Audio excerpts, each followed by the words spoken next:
Hello, welcome back to our channel, Live as Long as You Dare. Here we will help you build your own plan to add healthy and vibrant years to your life. In our last delivery we discussed the calorie-containing nutrients, protein, fats and carbohydrates. These are the source of energy that allowed our bodies to function as well as the building blocks for growth, repair and maintenance. Today we will be discussing non-calorie-containing nutrients. This group includes vitamins, minerals, antioxidants, non-nutritive sweeteners and non-digestible fibers. Many non-caloric nutrients are required and we will literally die if we do not consume them in adequate amounts. We are all aware, for example, of the result of vitamin C deficiency. Scurvy, a severely debilitating condition. We are less aware of what can happen if we have a deficient intake of zinc or vitamin E, because the results may be less obvious, or less debilitating, but still can have a significant impact on our health. When we eat a variety of different foods, we are more likely to get a balance of vitamins and minerals in our diet. This is one of the risks of the restrictive diets, where certain foods or classes of foods are excluded from the diet. Those foods contain nutrients that are beneficial, and by restricting what we eat, it becomes more difficult to get an adequate amount of the required nutrients. The resulting imbalance is likely more harmful than the small benefit gained from excluding these foods. Let's first discuss dietary fibers. Dietary fibers are carbohydrates of a special kind. These fibers are not digested in the stomach, allowing them to pass intact into the intestines, where there are bacteria with the ability to digest them. There are many kinds of dietary fibers, some soluble in water and some insoluble.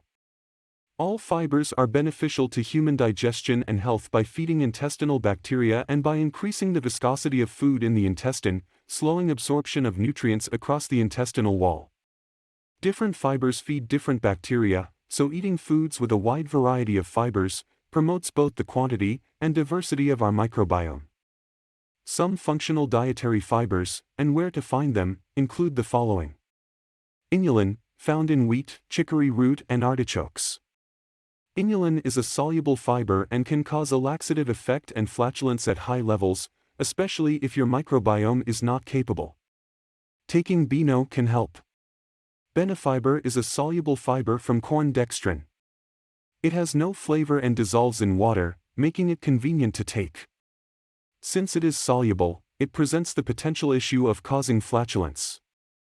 Again, BNO may help. Polydextrose, produced by fermentation. As the name suggests, it is a polymer of glucose. Use polydextrose cautiously at first, as it can produce a laxative effect and flatulence. Beta-glucan, found in oat bran, barley bran and yeast cell walls. This is the one of the best fibers to take, because not only is it good food for your bacteria, but also it improves insulin sensitivity, and it acts as an immune modulator, meaning it enhances immune function when too low and moderates it when too high. Recommended intake of beta-glucan is 0.5 to 1 gram per day, easily gotten from oat bran cereal. Cellulose, found in wood fiber, cottonseed fiber, oat fiber, soy fiber and wheat fiber.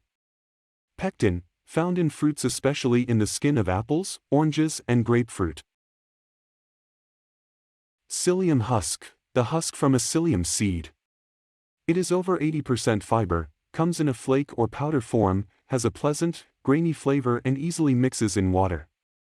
Just don't try to bake with it, it absorbs so much water that it will ruin the texture of a batter or dough.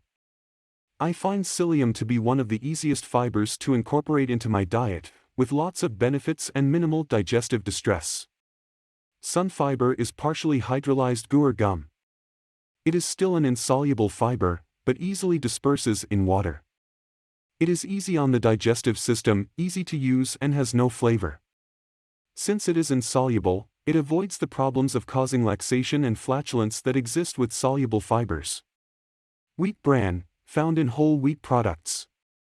Resistant starch, found in baked products. I find it to be one of the easiest fibers to incorporate into my diet, with minimal negative impact. Gums. There are many kinds of gums used in food, including agar, acacia, guar, xanthan and carrageenan. Gums are often fibers, meaning they are not digested until the bacteria get to them in our intestines. Adding a meaningful amount of fiber to your diet will require a coordinated effort involving several different food types.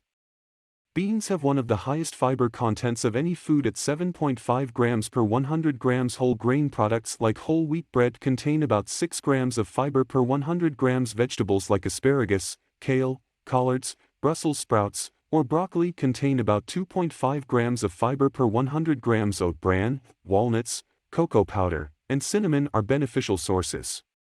Supplements like psyllium are easy to take and contain a lot of fiber. Start out low and increase your fiber intake slowly. You can go as far as 40 to 50 grams a day, although the general recommendation is to reach at least 30 grams per day. Too much fiber, especially one that your digestive system is not capable of handling, can cause significant intestinal distress, including bloating, flatulence, sour stool, diarrhea, and leakage. Not a pretty picture. Go slowly, and if you experience distress, stop and try a different fiber. I find the easiest to handle are psyllium-resistant starch in bread, oat bran, wheat bran, cellulose, hydrolyzed guar, sunfiber, and pectin. Beano is a dietary supplement that contains enzymes to help digest fiber and can prevent flatulence and bloating. This can be especially useful when you will be eating some new foods, for example when traveling. I find that taking it for a few days is often enough. And once your microbiome catches up, you won't need it until the next change in diet. Most of us, today, are not ingesting sufficient amounts of dietary fiber to keep our intestinal bacteria healthy. The University of Arizona Cooperative Extension estimates that Americans consume about 11 grams of fiber per day, less than half of the 25-gram recommended daily value set by the government for adults and children older than age 4. The USD Dietary Guidelines for Americans published in 2015 increased the recommended intake to 32 grams per day. I have seen recommendations ranging up to 100 grams per day. From my observations on my own diet, the magic number is 50 grams per day. There are many reasons why we underconsume fiber. Most people avoid eating foods or parts of foods that are high in fiber. When we eat an apple or potato, we often remove the skin, which is where most of the fiber is located. The same is true of an orange or grapefruit. Admittedly, eating the peel of an orange is a bit difficult, but that is where most of the pectin and fiber are located. There is no fiber in meat, fish, eggs, or any animal product. Only plants can make sugar and fiber. The fact remains that it is difficult to eat a diet with 50 grams of dietary fiber per day. There simply don't exist enough foods that are convenient to eat with sufficient fiber content to make it possible. We need to work on this. Dietary fiber in the diet has many benefits, including feeding the bacteria in our intestines, increasing the number and diversity of bacteria in the intestine, allowing them to colonize and form a layer of live bacterial cells on the surface of the intestine, creating a layer of mucus to coat the inside of the intestine, improving the balance of bacteria in the intestines, producing short-chain fatty acids as a waste product of bacterial growth, reducing the pH of the intestine wall, making it more resistant to pathogenic infection, reducing the permeability of the intestinal wall, preventing leaky gut syndrome, which allows undigested food to enter the bloodstream where it can cause an allergic or immune response, increasing the viscosity of food inside the intestine, slowing down absorption of glucose into the bloodstream, reducing the size of glucose spikes, improving blood glucose control, putting less stress on the glucose control system, preventing beta cell fatigue,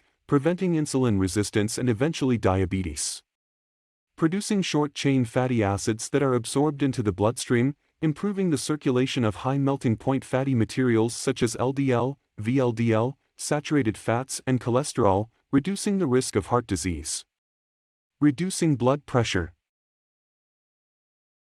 When we increase the amount of fiber in our diet, magical things start to happen.